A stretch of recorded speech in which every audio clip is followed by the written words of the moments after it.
One of the highlights of Bill O'Reilly's Super Bowl Sunday interview of Donald Trump was his attempt, a valiant effort by Bill O'Reilly, to get Trump to say one critical word about Vladimir Putin, the authoritarian president of Russia. And as you're going to see in this clip, it didn't work. Do you respect Putin? I do respect him. Do you? Why? Well, I respect a lot of people, but that doesn't mean I'm going to get along with him. He's a leader of his country.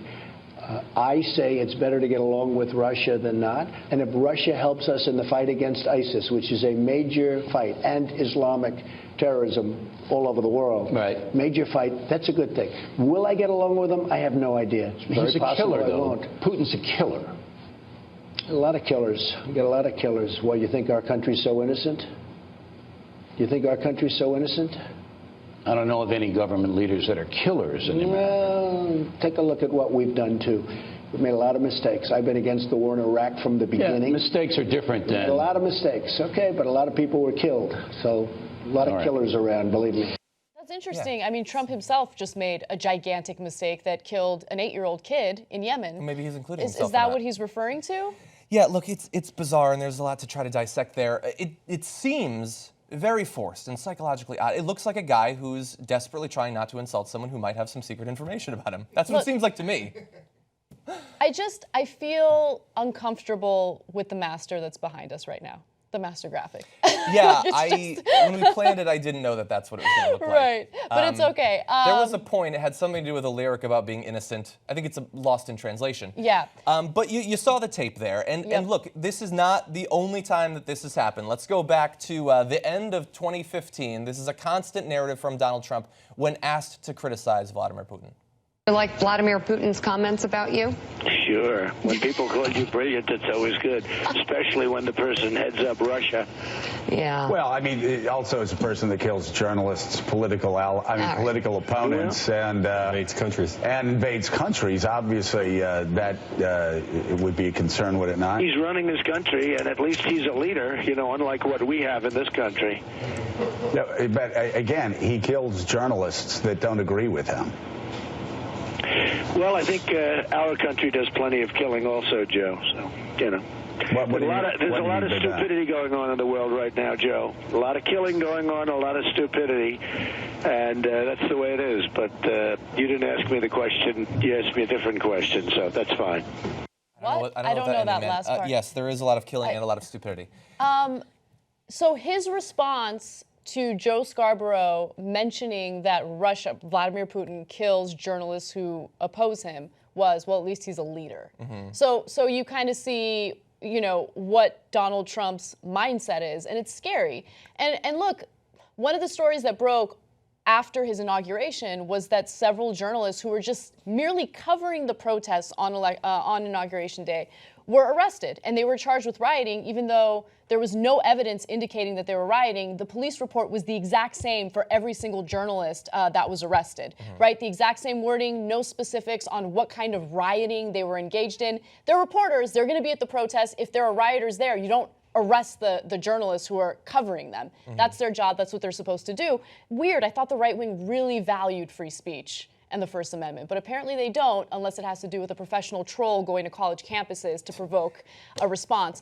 But nonetheless, I think that reaction is scary, and it's foreshadowing, and we'll see, you know, what kind of action Trump will continue to take against people who disagree with him, but he's already taken some action. Yeah, and so I'm glad that you brought that up, because of course, I think it's probably the secondary problem I have with this, but if in reaction to someone saying, this is a guy who kills opposition leaders, poisons them, and we're gonna get to the details in just a second, kills journalists, and your reaction is, yeah, but we live in a serious world, there's scary people out there, maybe things need to be done, you need to be a leader. Yes, there he's talking about Russia, but is it impossible to believe that at some point, if somebody disappeared in the US, well, you know, we live in a serious place, there's a lot of stupidity out there, let's not go crazy about it.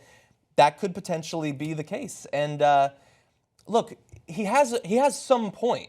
We have killed a lot of people in the U.S. under Barack Obama, under George W. Bush, and certainly going back farther. If you go back far enough, we've overthrown democratically elected governments. We've started coups. We've invaded countries.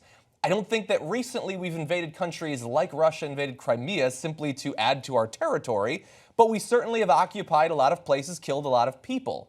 But we don't kill opposition leaders inside of our country. George W. Bush didn't take out John Kerry when he started to get a little bit popular. Howard Dean was brought down by a scream, not by a bullet. That's how the U.S. operates. Yes. We don't kill journalists here.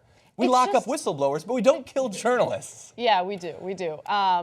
Look, I just think it's a bizarre statement coming from Trump after he basically gave a raid a green light in Yemen, and it killed so many innocent civilians, right? And so is that a reflection on his own decision? And by the way, that was within the first 2 weeks of his presidency. Yeah. So if he managed to screw a raid up that badly within the first 2 weeks, in addition to all of his anti-Muslim rhetoric, I mean, what kind of damage is he going to do in Muslim countries moving forward with drone strikes or raids? And how is that going to make our country safer, right? So that's another thing to take into consideration. Is he being a leader by provoking hostility and anger toward the United States by killing? Just to give you numbers, by the way, in case you missed the Yemen report, 30 people were killed, including 10 women and children. Among the dead, an 8-year-old granddaughter of Nasser al-Awlaki, Nawar, also the daughter of Anwar al-Awlaki. If you guys remember that story from years ago, that was when the Obama administration essentially killed an individual that they suspected of being a terrorist without any due process whatsoever, American citizen, and then they proceeded to kill his 16-year-old American-born son in Yemen. Yeah, now, look, coming out of the interview, you might expect that there should be follow-ups. Every interview that Donald Trump has for the near future should have a follow-up. Can you please admit that killing opposition leaders and journalists is a bad thing? But we're probably not going to get that. We might, however, get an apology from the other side of it, Fox News, because Russia's press secretary put out this statement. We think that such words from a correspondent of the Fox News network are unacceptable, offensive, and we would, honestly, prefer to receive apologies from such a respected TV company. As to the statement of the U.S. president, in this case, I would prefer to leave it without any comment. Because from their point of view, they already got what they want. They were defended. For propaganda purposes, he can now put that out, okay? Yeah. The U.S. is okay with our policies. You can't criticize us for how we treat opposition and media because the U.S. is okay with it. That's going to be useful to them in the future. But we've only sort of alluded to it. Let's go into some of the specifics. At least 34 journalists have been murdered in Russia since Putin took power back in 2000. These are from records on press rights violations collected by the Committee to Protect Journalists and the Moscow-based Glasnost Defense Foundation. Some of the alleged victims were found stabbed, shot, and poisoned, or as Vladimir Putin says, they died of natural causes.